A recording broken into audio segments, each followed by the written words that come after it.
ada lagi yang menarik. Singa itu kalau dia menguasai sebuah hutan, itu dia tahu nasib-nasib. Dia tidak mau memburu yang lemah. Maka ada banyak dalam video-video kalau Bapak Ibu lihat. Kadang-kadang anak rusa itu nggak ditangkapnya, nggak dimakannya. Kadang-kadang dipelihara, dijaganya. Kalau ada kawannya yang musik, itu dia berdiri dari terdekat. Karena yang dia hanya memburu yang kuat-kuat. Kalau lari di atas itu kuat dan kejar-kejarnya. Tapi kalau dia aja, maka begitu tuh binatang buas itu punya sifat-sifat, maka yang lemah itu tidak dia. Itu ke manusia, mana yang lemah-lemah itu habis dimakan yang lemah-lemah itu.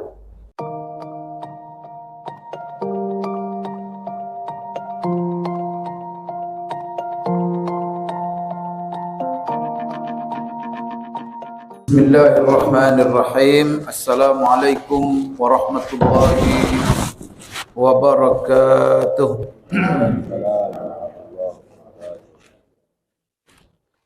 Alhamdulillahi rabbil alamin. Wassalatu wassalamu ala asyrafil anbiya'i wal mursalin wa ala alihi wa ashabihi wa man tabi'ahum bi ihsanin ila yaumiddin, amma ba'd. Allahumma 'allimna ma yanfa'una wanfa'na bima 'allamtana innaka antal alimul hakim. Rabbana zidna 'ilma warzuqna fahma. Allahumma inna nas'aluka 'ilman nafi'a wa rizqan thayyiba wa 'amalan salihan mutaqabbala. Allahumma ja'alna mimman yastami'una al-qawla fayattabi'una ahsana. Allahumma ja'alna lirahmatika fi ibadika salihin. Bapak-bapak, ibu-ibu, kaum muslimin, kaum muslimat, jemaah salat maghrib, hafizakumullah wa ra'akum.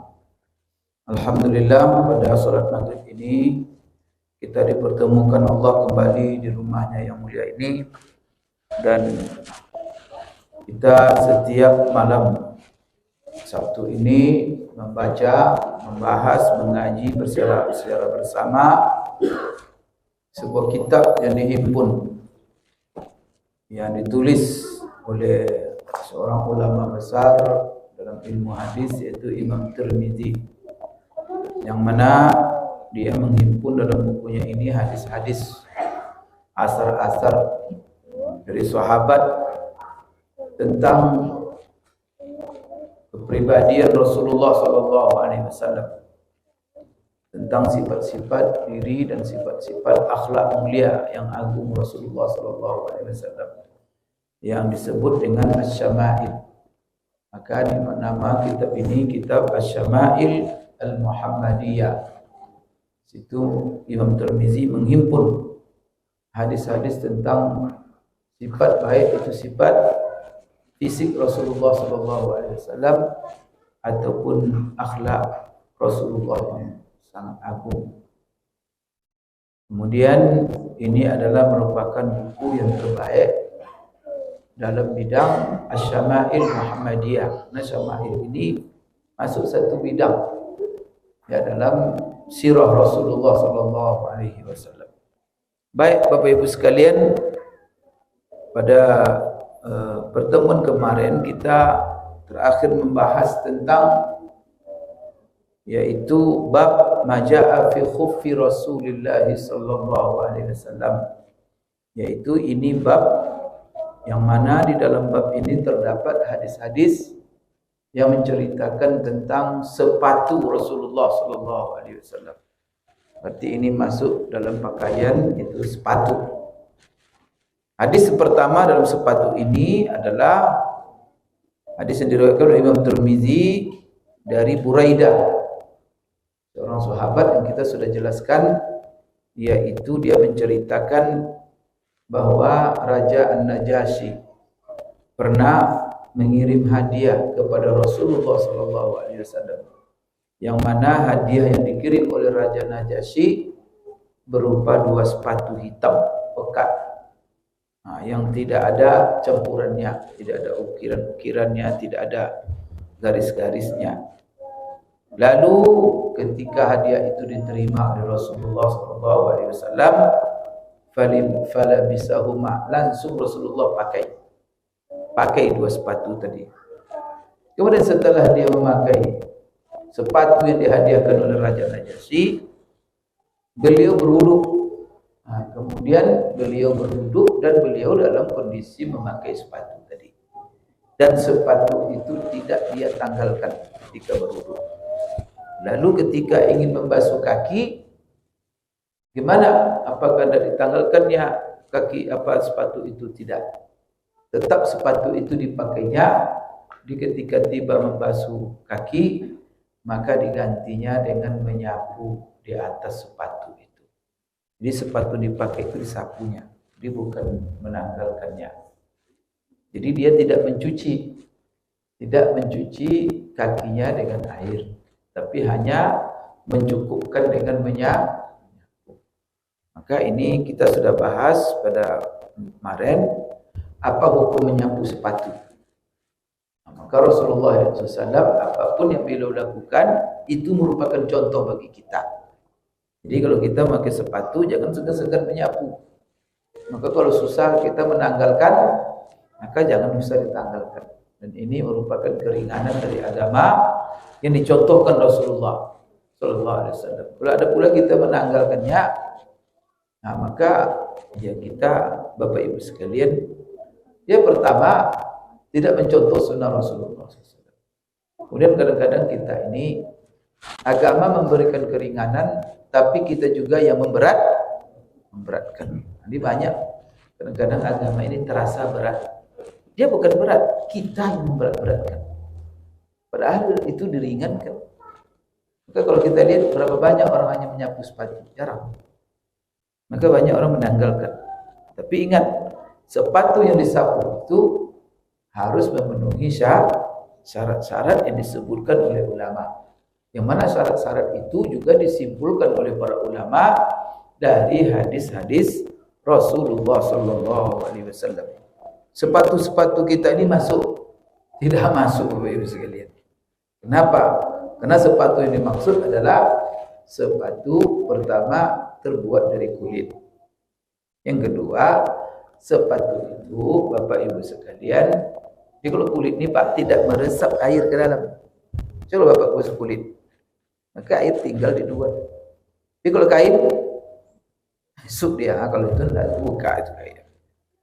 Kemudian dia harus menutup dua mata kaki. Tapi kalau pun dari kulit, tapi dua mata kaki terbuka, itu tidak boleh menyapu itu. Kenapa? Karena dalam bahasa Arab itu tidak namanya sepatu. Itu bisa kita sebut dalam bahasa kita sandal atau sepatu sandal namanya itu. Tapi kalau yang murni sepatu itu dia menutup dua mata kaki. Kemudian dari kulit, dan memang Bapak Ibu, coba kita lihat sepatu tentara. Kalau tiap berwudu dibuka, itu agak susah. Maka di sini datang agama memberikan keringanan, dan itu dicontohkan oleh Rasulullah SAW. Jadi kalau kita pakai sepatu seperti itu, jangan sekali-kali enggan untuk Bapak Ibu sekalian memakainya. Memakai artinya mengamalkannya. Termasuklah kadang-kadang dalam masalah kita musafir. Musafir itu kan kadang ada orang merasa berat. Kenapa merasa berat? Memang agama memberikan dispensasi. Apa sebetulnya berat? Hari Jumat, musafir. Kemudian ada orang motor solat Jumat, cari masjid solat Jumat. Kita musafir itu gugur baginya solat Jumat. Kadang-kadang dia merasa berat. Tidak boleh itu. Karena itu adalah agama. Kalau agama memberikan keringanan, dia sudah. Kemudian ada orang dia musafir, tetap juga solatnya 4 rakaat. Padahal dalam mengenai musafir, dia mendapat keringanan mengqasar solatnya. Solat yang bisa diqasar. Dan juga menjamak. Maka jangan kita keberatan dan juga menganggap tidak sah. Jangan begitu. Banyak orang seperti itu dianggap tidak sah. Baik, ini kita sudah jelaskan kemarin dalam masalah ini. maka berwudu dan menyapu sepatu. Kemudian terakhir mari kita jelaskan pelajaran kalau kita dihadiahkan oleh orang maka langsung pakai. Karena itu penghargaan, ya. Penghargaan atas pemberian orang lain. Kemudian juga itu mendorong supaya karena Rasulullah mewujudkan perintah Rasulullah. Rasulullah katakan begini, tahadu tahabu. Seringlah kalian saling menghadiahkan. Karena dengan kalian sering menghadiahkan, kalian akan saling mencintai. Nah, jadi mencintai antara kita ini Bapak Ibu penting. Maka wajib hukumnya orang beriman saling mencintai. Tak boleh saling memusuhi dan saling membenci. Dan itu syarat masuk surga. Nah, itu didengarkan itu. Syarat masuk surga itu saling mencintai. Maka tak boleh saling membenci apalagi memusuhi antara sesama orang beriman. Dengarkan hadis yang sahih dari Rasulullah SAW. Tidak ada orang berbicara dia masalah-masalah furu, lupa dia masalah-masalah dasar ini. Kadang-kadang masalah furu itu membuat dia saling bermusuhan. Ini bahaya, merusak ukhuwah. Padahal masalah-masalah itu tak boleh. Nah, contoh kebanyakan hadis Rasulullah katakan, lan tadkhulul jannata hatta tu'minu. Kalian tak akan masuk surga sampai kalian beriman. Wa lan tu'minu hatta tahabu. Dan kalian tak disebut beriman sampai kalian saling mencintai. Maka salah satu mencintai itu ditunjukkan Rasulullah bagaimana terapi supaya kita ini saling mencintai. Di antaranya apa? Kalau ketemu kita sesama kita saling memberi salam.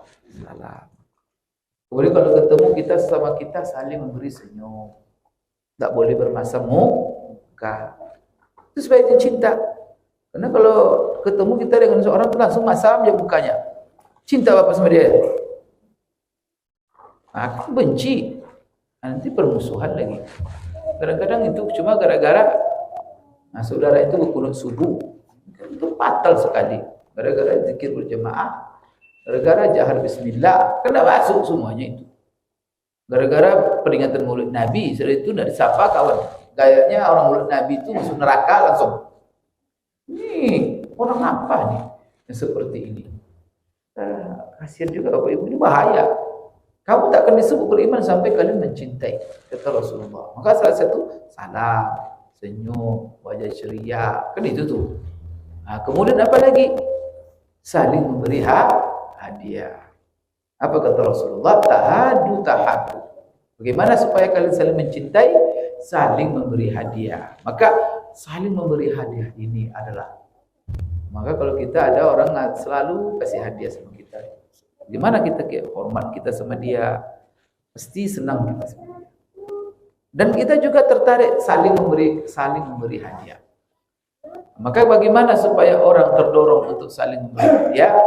Nah, Rasulullah berikan contoh. Kalau kita diberi hadiah langsung dipakai.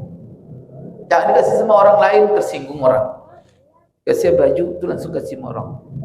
Nah, orang kadang-kadang supaya dipakai, apalagi kita orang terhormat.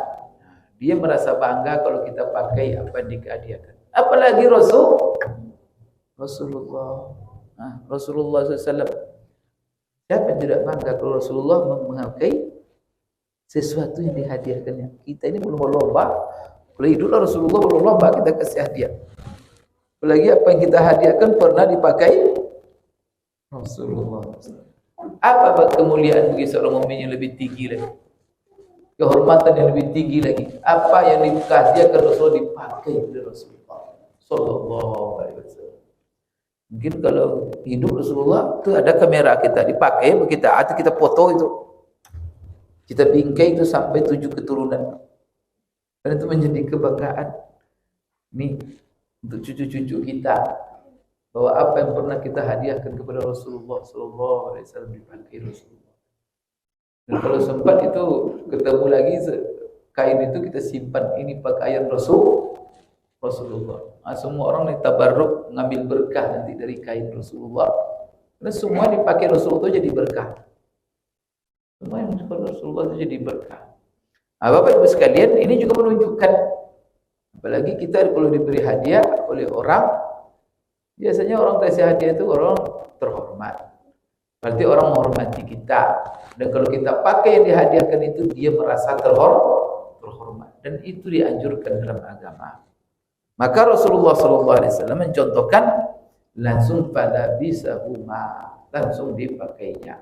Jadi kalau orang menerima penghormatan dari orang lain, maka saling menghadiahkan ini nanti akan menjadi tradisi dan budaya dan termotivasi. Dengan begitu nanti kehidupan akan harmonis, damai, saling menghormati, saling mencintai. Ujungnya kan ke situ, kepada ukhuwah semuanya. Baik Bapak Ibu sekalian, kemudian hadis berikutnya. Hadis berikutnya adalah hadis yaitu dari Mughirah bin Syu'bah.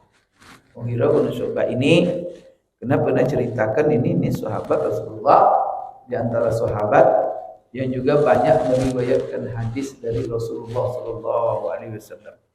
Saya salah satu cerita kisah tentang Mughirah ini. Nah, dia dulu berteman dengan Abu Jahal. Kemudian dia menceritakan setelah Islamnya, dia bilang Abu Jahal dulu ketika berteman dengan Mughirah sering bilang, saya tidak tahan lama-lama melihat wajah Rasulullah SAW. Kenapa? Karena kalau sama lama-lama saya lihat wajahnya, masuk Islam saya. Tidak tahan Abu Jahal melihat lama-lama. Aku lihatnya apa? Masuk Islam dia. Atau bagaimana wajah Rasulullah kira-kira ini? Abu Jahal aja tidak tahan melihat wajahnya. Seperti wajahnya, Masya Allah, simpati. Wajahnya itu menarik. Wajahnya saja. Maka banyak orang masuk Islam tuh. Dia sudah semata-mata lihat Nabi, langsung terpikat hatinya.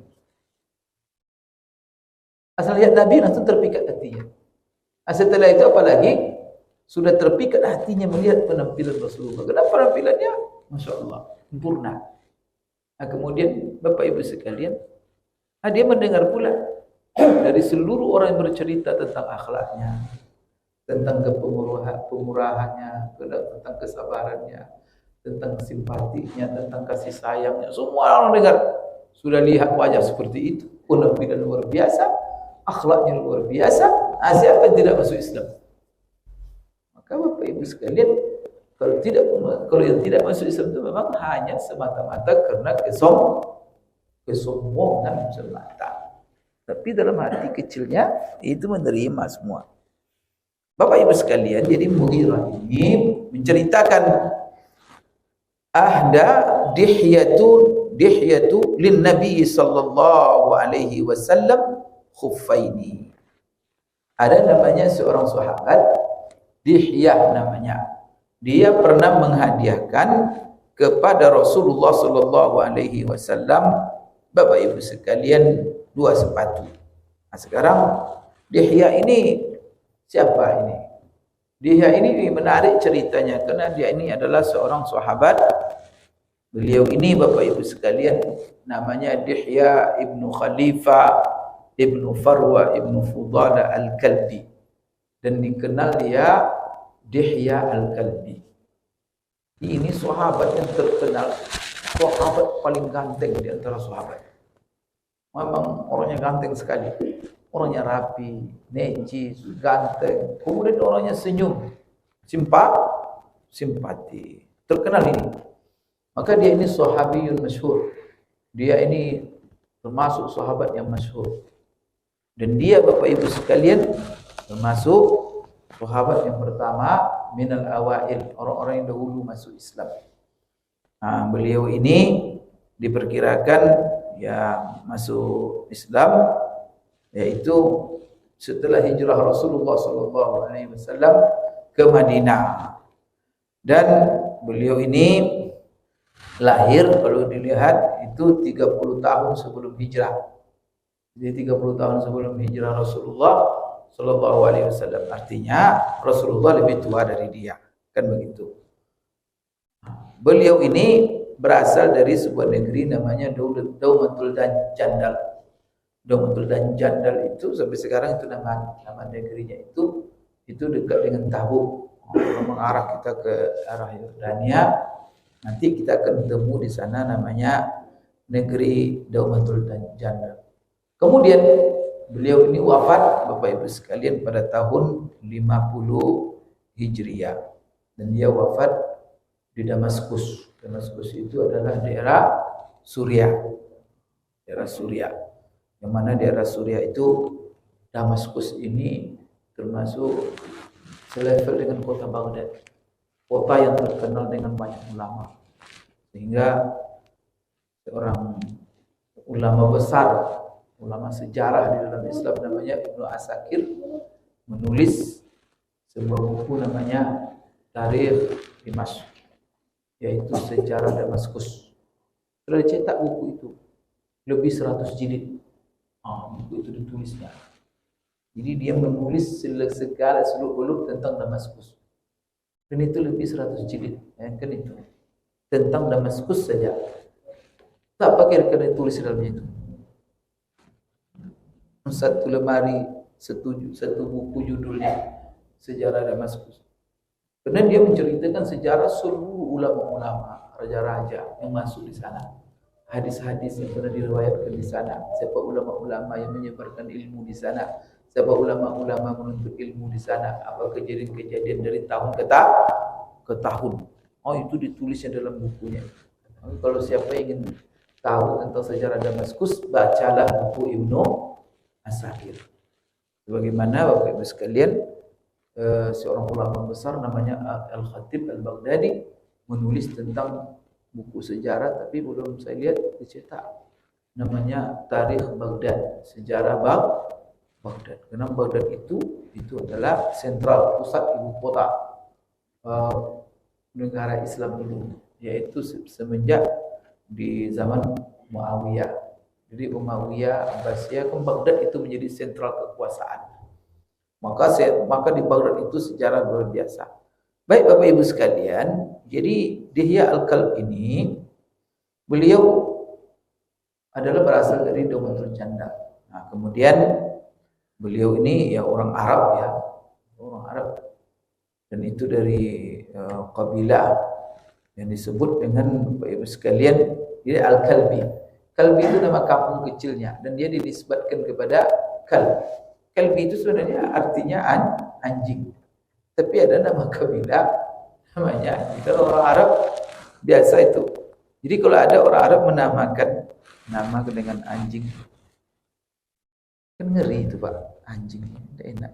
Ada orang namakan anak anjing, kan ada. Tetapi Bapak Ibu, kenapa kok sampai anjing? Ada lagi namanya singa. Coba, Raja Saudi dulu namanya Fahad. Fahad itu singa. Ada dulu Presiden Sudan namanya Nimir. Nimir itu harimau. Dulu Presiden Suriah namanya Asad. Asad itu artinya singa juga. Namanya Asad. Nah, Bapak ada nama anak Asad kan?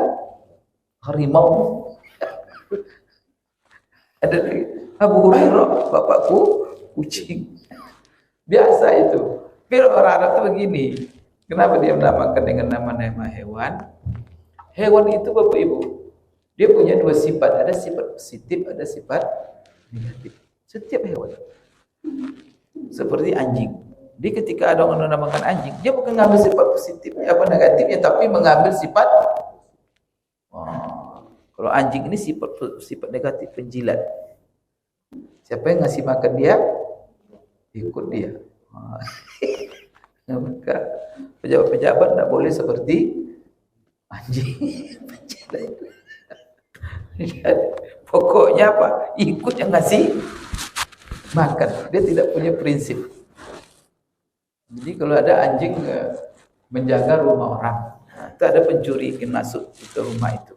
Maka cara dia menjinakkan anjing itu, kasih makan. Dimakan. Coba nanti itu kalau malam-malam dia masuk ke rumah orang itu, tapi kalau dilihat, nah ini kemarin pernah ngasih enggak jadi itu. Gitu pula. Jadi ada sifat, memang ada sifat dan ada sifat setia. Kalau orang sudah berjasa sama dia, itu tidak akan lupa itu. Itu hebatnya anjing. Maka ada sebagian manusia lebih parah dari tidak terlupa. Orang banyak kasih jasa sama dia, lupa dia. Kadang-kadang malah dapat digonggongnya orang itu. Malah orang itu sudah berjasa, malah orang itu dia niayanya. Maka orang seperti itu lebih parah dari orang anjing. Tidak sekali kasih makan pasti ingat dia. Berjasa kita sekali sama dia.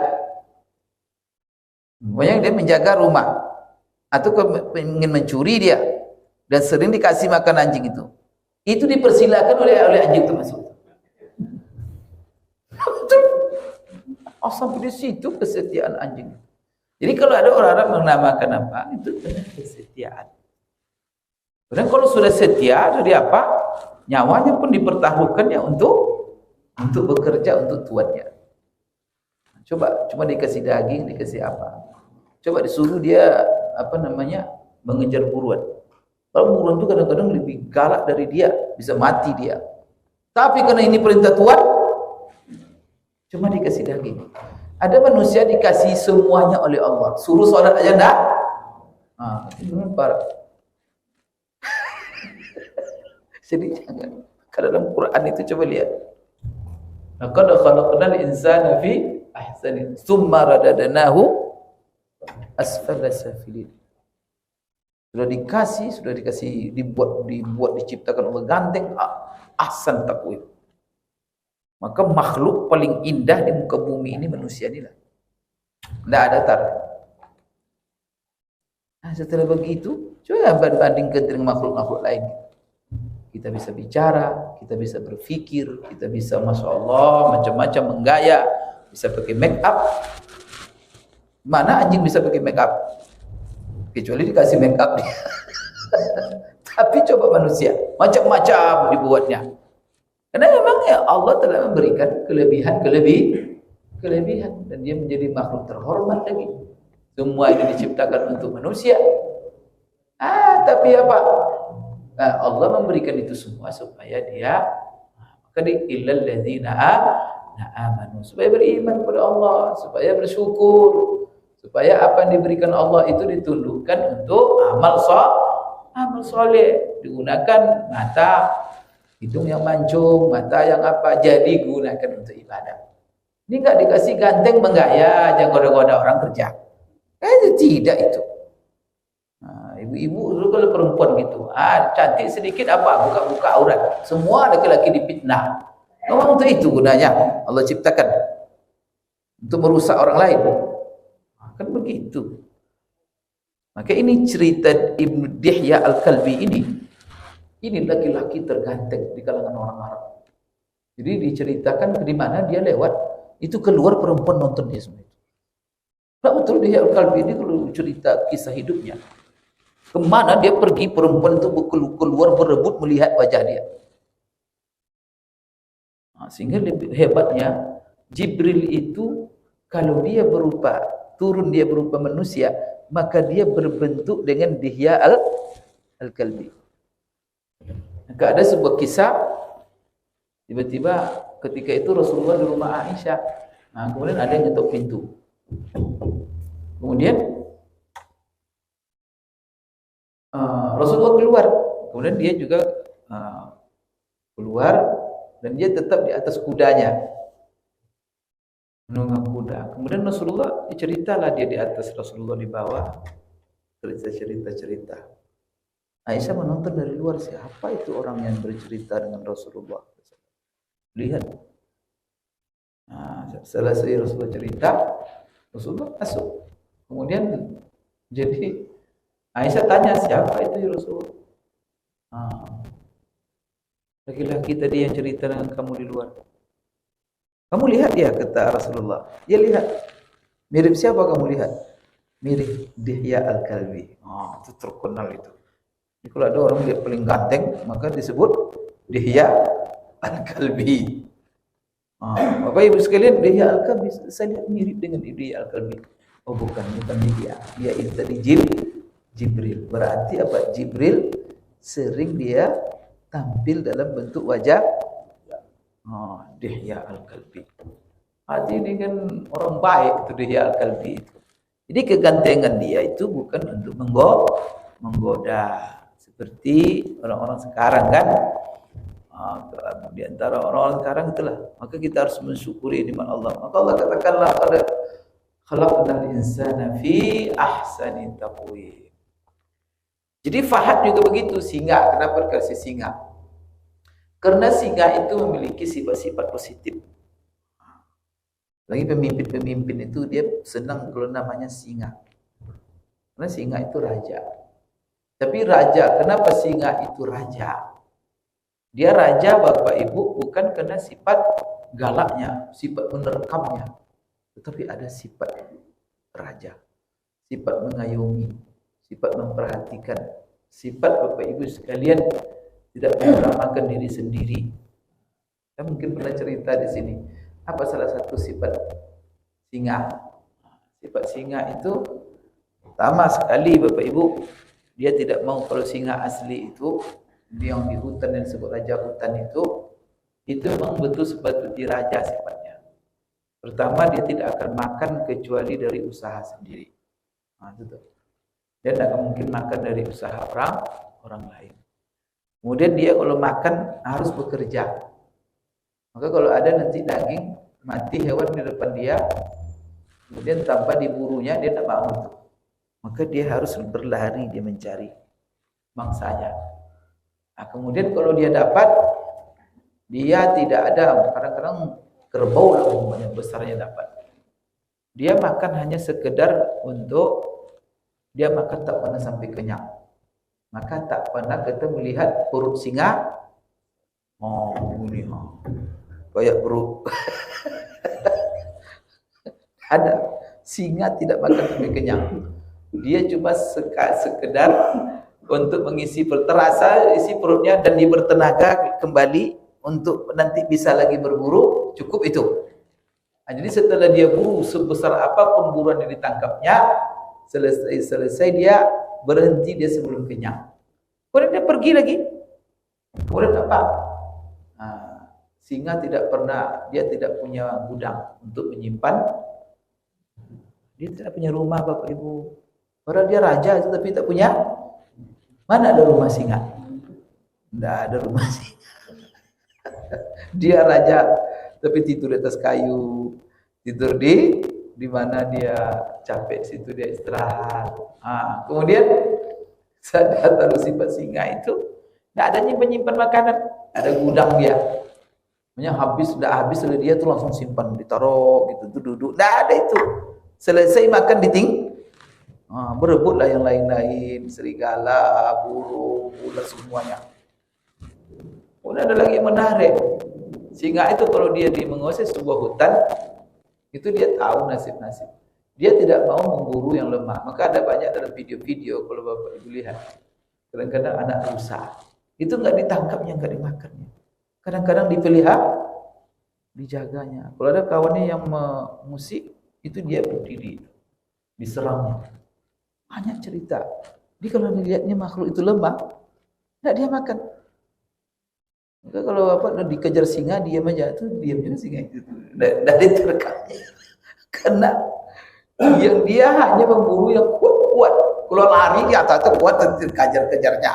Tapi kalau dia diam aja, maka begitu tuh binatang buas itu punya sifat-sifat.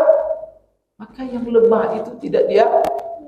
Kalau manusia, malah yang lemah-lemah itu habis dimakan yang lemah-lemah itu. Nah, nasi. Astagfirullahaladzim. Yang punya orang miskin itu yang besar habis dari. Yang punya kuat takut dia. La ilaha illallah. Sehingga tak mau dia kalau lemah dibiarkannya. Bapak Ibu sekalian, dia kalau ada umpamanya makhluk-makhluk hutan itu yang tidak bisa cari makan, yang lemah. Itu ditandai itu kalau dia dapat buruan dibagi-baginya itu. Kemudian dihantarkan di sini, diantarkan ke sini, diantarkan ke sini. Maka sifat itulah yang namanya sifat raja, mengayomi penduduknya. Itu terkenal di cerita-cerita dalam buku-buku yang dikarang oleh ulama semenjak 1000 tahun yang lalu sudah ada itu buku itu. Maka itulah seorang Arab itu menamakan dengan nama-nama hewan, mengambil sifat-sifat positif. Jadi kalau dia nama Asad, mudah-mudahan ini anak seperti singa. Ya, salah satu singa berani kan, sifat berani itu harus, dan sifat singa itu penyerang, tak ada lemah-lemahnya. Maka pantang dia menyerah. Maka sekali dia tangkap tidak dapat, bukan dia apa namanya, kapok. Kalau kita kan sekali berjuang langsung gagal, langsung tertidur di rumah. Nah, tobat lagi kan aslinya trauma, sehingga tidak mengenal trauma. Sekali tidak dapat, usaha lagi, cari lagi, dia tidak ada putus itu sifat itu. Kalau dikasih namanya dia anak itu singa, kamu harus seperti singa, ngeri dia itu. Kan tidak bisa loyo apa tidak singa itu. Subhanallah. Ada Bapak Ibu sekalian, kalau anjing juga begitu.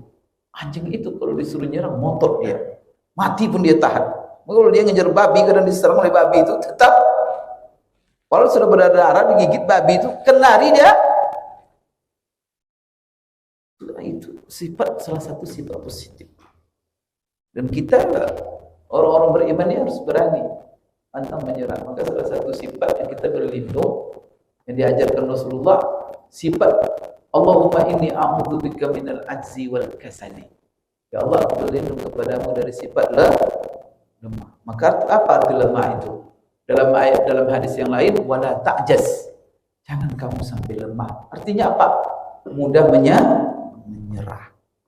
Maka hidup kita itu seperti semut. Maka dalam Quran itu ada surat namanya surat semut. Begitu juga ada dua makhluk, surat semut itu surat lebah. Ini makhluk kecil, maka kita jangan kalah oleh semut. Coba semut. Kalau semut kalau sudah berjalan, mungkin dia mundur, balik. Tidak ada terbaliknya itu. Kalau Bapak hambat dia di sini, naik ke atas dia.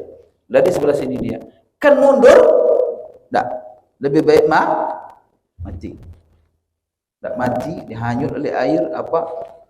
Itu dia berjalan, itu punya misi, itu punya tugas. Tak ada semut keluar dari kandangnya kecuali sudah ada tujuannya. Itu sudah bagi tugas. Mungkin ngangkut apa yang didapat. Kemudian ada yang kadang-kadang untuk survei. Tapi sebelum berhasil, tak mungkin pulang. Itu maka itu jangan kalah kita oleh semut, makhluk sekecil itu saja tak ada menyerah. Masa kita besar badan begini, belum berusaha lagi sudah. Itulah kita ini Ibu. Banyak yang nganggur gara-gara apa? Karena sekali coba langsung gagal, setelah itu langsung trauma, tidur aja, nongkrong di warung sampai mati. Astagfirullah. Maka ini sifat bahaya sekali. Maka kita ini, maka seperti sifat-sifat hewan tadi itu, ada orang-orang Arab itu suka memberi nama-nama sifat-sifat hewan yang bagus-bagus. Tapi yang diambil adalah positif. Baik Bapak Ibu sekalian, maka Dihya al-Kalbi. Kalbi itu kan nisbat kepada anjing. Anjing namanya.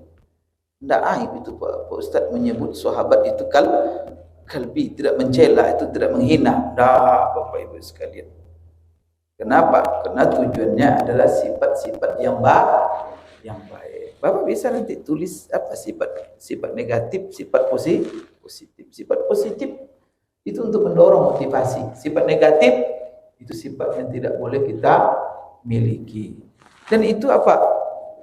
Allah akan memberikan pelajaran kepada kita ini Pak. Kan lewat alam kan.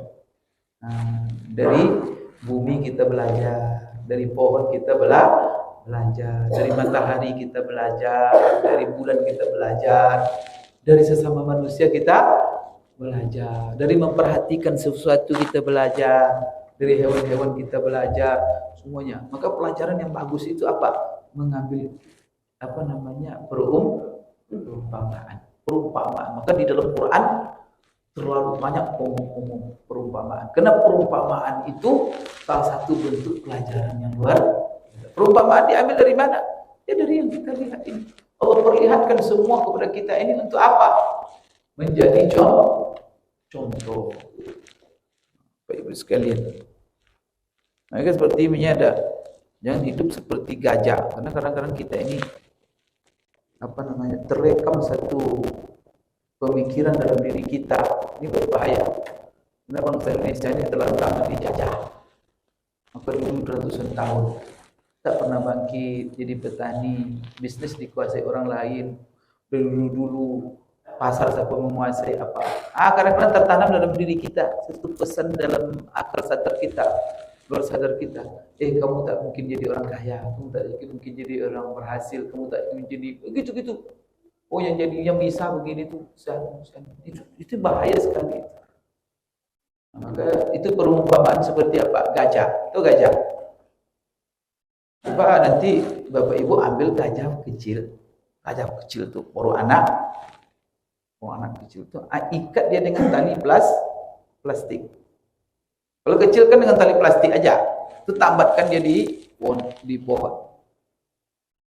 Sekali dia membawanya untuk berjalan, terhalang oleh tali plastik. Coba nanti pertahankan tali plastik itu sampai besar gitu terus. Setelah nanti dia badannya besar, tetap nanti talinya plastik. Itu nggak akan digerakkan kakinya itu. Kenapa? Karena sudah punya kesan dari dulu tali. Padahal kalau merontak sedikit, hancur tali plastik itu. Maka ada itu perumpamaan di sebuah berbinatang. Ada gajah besar tidak dirantai, cuma dengan tali plastik. Orang-orang bilang ini tidak bahaya nanti ini kepada penjaga itu. Nah, kenapa? Karena dari kecil plastik. Begitu kita. Kadang-kadang karena keluarga miskin, karena susah hidup, maka kadang-kadang tidak mungkin kita menguasai, tidak mungkin kita itu tidak boleh. Maka belajar dari gajah itu sifat tidak pakai rekaman lama, tidak boleh kita putar-putar. Bahwa kita harus menjadi orang yang optimis. Kita ini Al-Quran itu puji-puji kita semua. Kuntum khairu ummatin, kamu sebaik-baik umat, kamu semulia-mulia makhluk, kamu adalah pemimpin. Wa iz qala rabbuka lil malaikati inni ja'ilun fil ardi. Coba lihat motivasi agama itu, masyaallah, luar biasa. Maka kalau kita baca Quran itu semangat kita, masyaallah, tinggi kita. Dunia ini harus, tapi kalau tidak baca Quran gitu terjajah. Coba dalam Al-Quran itu jihad, berjuanglah kamu, sabar. Ya ayyuhalladzina amanu sabiru wasabiru warabitu, ya kan? Wattaqullaha la'allakum tuflihun. Setiap hari dipanggil hayya 'alas shalah, hayya 'alal. Itu kurang motivasi itu. Kamu buat kita ini. Allah menginginkan walaupun kita jangan lihat diri kita itu orang-orang biasa, kita adalah orang luar biasa. Maka itulah salah satu sifat-sifat itu, Bapak Ibu sekalian. Sudah masuk azan Isya ya? Silakan azan dulu. Baik Bapak Ibu sekalian, sedikit mengenai Yahya Al-Kalbi ini. Bagaimana kita katakan salah satu keistimewaan orang ini yang Allah berikan kepadanya, bahwa dia adalah sahabat, bahkan terkenal dia di kalangan Arab itu manusia yang paling tampan, tapi imannya luar biasa. Maka dia ini sahabat, disebut dengan sahabat minas sabiqin al-awwalin, yang pertama masuk Islam, dan Islamnya luar biasa. Maka Rasulullah SAW, dia sangat dekat dengan Rasulullah SAW. Berarti kedekatannya, maka peperangan yang diikuti Rasulullah SAW, beliau selalu ikut. Cuma satu peperangan yang beliau tidak ikut dengan Rasulullah, yaitu perang Badar. Sedangkan setelah perang Badar, perang Uhud, dan setelahnya itu dia selalu ikut dengan Rasulullah SAW. Kemudian Beliau ini termasuk sahabat yang dari Daumatul Jandal itu hijrah ke Madinah, dan dia termasuk sahabat yang tinggal di Madinah. Kemudian beliau ini, Bapak Ibu sekalian, sebagaimana saya ceritakan tadi, dia pernah menjadi duta Rasulullah SAW. Salah satu dutanya yaitu dia dikirim oleh Rasulullah SAW ke Hirakal. Hirakal ini adalah imperator. Imperator itu maksudnya penguasa Romawi, Romawi. Jadi Raja Hirakal, imperator Romawi, ketika itu dia berada di Syam, maka diutuslah Dihya Al-Kalbi ini oleh Rasulullah untuk membawa surat Rasulullah SAW kepada Dihya Al-Kalbi.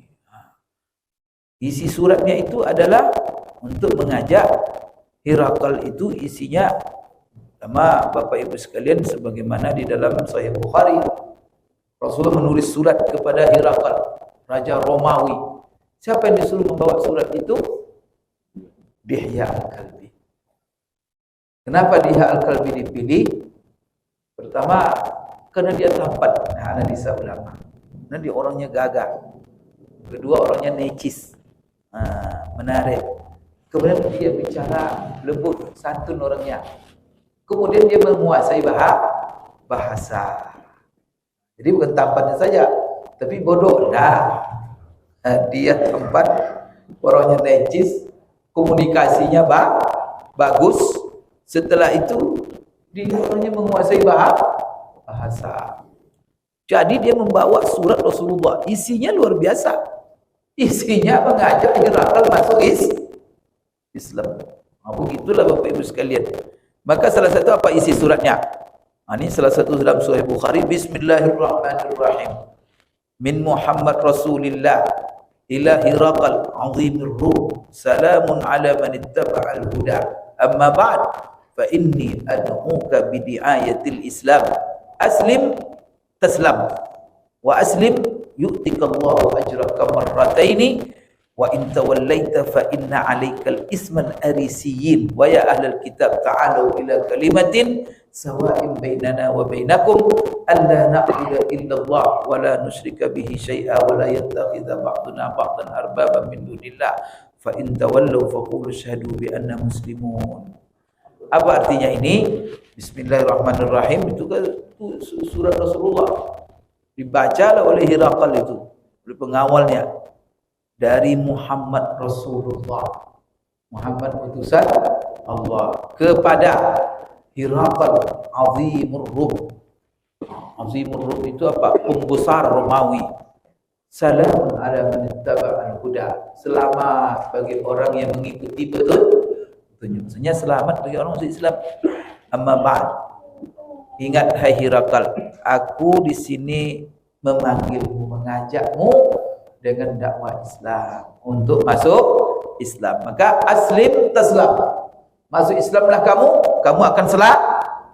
Begitu berani Rasulullah itu. Maka dia tidak segan-segan. Azimur Rum. Jika sekarang perlu kita ada di sini mengirim surat ke Putin. Gitu. Siapa lagi itu di Amerika, kirim surat sama dia. Aslim taslam. Masuk Islam kamu selamat. Kemudian aslim yu'tikallahu ajraka marrataini. Kemudian masuk Islamlah kamu, Allah akan berikan kamu pahala 2 kali. Tapi kalau kamu berpaling dan enggan, maka kamu akan berdosa dan akan menanggung dosa seluruh penduduk yang mengikutimu. Arisiyin namanya. Coba, karena dulu apa agama raja, itu pula agama rakyatnya. Dan rakyat tak boleh berselisih dengan agama raja. Itu dulu tradisi begitu. Kalau agama rajanya ini semuanya. Sebab kalau tidak dipaksa, dipenjara, dibunuh. Jadi kapan baru terjadi di dunia ini ada sebuah kekuasaan pemerintahan dan bisa hidup di bawahnya orang-orang yang berbeda agama. Siapa pertama? Rasul ketika dia memimpin Madinah. Sebelum itu tidak ada. Baca sejarah. Kalau dia ini, maka ini semuanya. Kalau tidak, tersembunyilah. Maka seperti kisah Ashabul Kahfi, terpaksa mereka sembunyi di gua. Itu kisah, gitulah dulu-dulu. Maka harus mengikuti agama raja. Maka coba surat ini kan luar biasa ini. Maka masuk Islam kamu supaya kamu selamat. Azimur Rum, ratusan tahun dia berkuasa, tidak ada yang bisa mengalahkan. Tiba-tiba datang surat dari Rasul. Siapa ini orang? Suruh-suruh pula kita ngikut dia. Kan itu tuh. Tapi Rasulullah itu berani, Pak. Dan yang diutus bukan main-main. Siapa? Dia kan leher itu bisa habis. Maka diutus orang yang pandai komunikasi dan juga formatnya itu disegani. Maka di sini Bapak Ibu, setelah dibacakan surat Rasulullah ngajak Islam ini, mari kita sama-sama satu kalimat untuk mentauhidkan Allah. Jangan kamu berbuat syirik dan kita tidak berbuat syirik, dan jangan kita saling mengambil Tuhan, menyembah antara satu dengan yang lain. Maka di sini Bapak Ibu sekalian, setelah selesai di surah itu dibaca, ributlah ribut di istana itu. Ini surat apa-apaan, ini siapa orangnya, macam-macam lah. Sampai Dihya Al-Kalbi diamankan oleh pengawal istana, dikeamankan dan dikeluarkan dari istana. Tapi dia dikeluarkan dengan terhormat. Di samping dia dikeluarkan, dikasih dia hadiah. Kita kamu pulang aja. Ini hadiah, ini apa? Ya kasih aja semua. Siapa yang kamu ikuti, Muhammad kasih dia. Dibawalah hadiah-hadiah itu, pulanglah Dihya Al-Kalbi dengan hadiah tadi. Dan dia ceritakan, tapi di tengah jalan dia dirampas dicopet itu semua, dirampok yang didapatnya dari Hirakal di tengah jalan. Itu panjang ceritanya Bapak Ibu sekalian. Akhirnya semua yang dibawa oleh Dihya Al-Kalbi ke menuju Rasulullah, hilang habis semuanya. Dirampok penyamun di jalan. Akhirnya datang kabilah lain mendengar Dihya dirampok, maka mereka berjuang pula dan mengambil kembali yang mereka rampok. Dan akhirnya Dihya Al-Kalbi pulang dengan selamat dan membawa itu kembali. Tapi diceritakan kepada Rasulullah SAW, saya terceritakan ada penyamun di jalan. Rasulullah mengirim 500 orang sahabat masuk Dihya untuk membasmi penyamun. Itu salah satu tugas pemerintah. Maka bandit-bandit tak boleh, harus dibas. Tapi kalau bandit-bandit dipelihara, Rasulullah kirim 500 pasukan untuk membasmi penyamun supaya masyarakat aman. Begitulah kehebatnya Rasulullah dalam melaksanakan.